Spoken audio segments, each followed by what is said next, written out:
Tolaram college থেকে হাতেমকে বের করে দিল ছাত্রদল।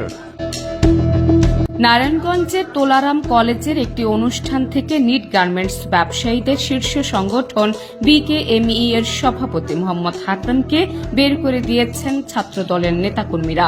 মঙ্গলবার দুপুর 1টায় শেখ হাসিনা ও ফ্যাসিস্টের দোসর আখ্যা দিয়ে কলেজের একটি উদ্যোক্তা সম্মেলন থেকে তাকে বের করে দেওয়া হয়। এ সময় ছাত্রদলের নেতাকর্মীরা পুরো উদ্যোক্তা সম্মেলনটি বন্ধ করে দেন। একই সঙ্গে ভুয়া ভুয়া বলে স্লোগান দেন ছাত্রদল নেতাকর্মীরা।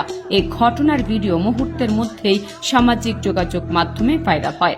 প্রধান অতিথির বক্তব্য চলাকালীন অনুষ্ঠানের হলরুমে এসে প্রবেশ করেন তোলারাম কলেজ শাখা ছাত্রদলের নেতারা।